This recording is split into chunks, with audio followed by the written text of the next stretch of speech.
at this moment that he knew. He fucked up. ಎಲ್ಲರೂ ಹೋಗ್ತಾರೆ ಒಂದೇ ಸಿಂಬಲ್ ಏನದು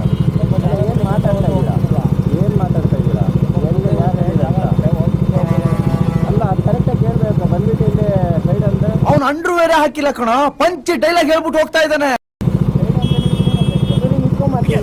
ಏನೋ ಬೇಕು ನಿನಗೆ ಏನೋ ಬೇಕು ಇನ್ನೇನಿಲ್ಲ ಒಂದರಲ್ಲಿ ಯಾರಿಲ್ಲ ಈ ನನ್ನ ಮಕ್ಕಳಿಗೆ ತಿಂದ್ಬಿಟ್ಟು ಮನೇಲಿ ಬೇರೆ ಏನ್ ಕೆಲಸ ಇರಲ್ಲ, ಇಲ್ಲಿ ಬಂದು ನಿಂತ್ಕೊಂಡು ಹೋಗೋ ಬರೋರ್ನೆಲ್ಲ ತರಲೆ ಮಾಡ್ಕೊಂಡು ಪೋಸ್ ಕೊಡ್ತಿದ್ದಾರೆ ಬಡ್ಡಿ ಮಕ್ಕಳು. ಇಂತಹ ಹಲವು ಸಂಗತಿಗಳ ನಡುವೆ ನಮ್ಮನ್ನ ಕಾಡುವಂತಹ ದೊಡ್ಡ ಕಡೆಯ ಪ್ರಶ್ನೆ ಹೀಗೂ ಮುಂದೆ ಇಷ್ಟು ಹೇಳಕ್ ಇಷ್ಟಪಡ್ತೀನಿ. ಓಕೆ ಫ್ರೆಂಡ್, ಬಾಯ್.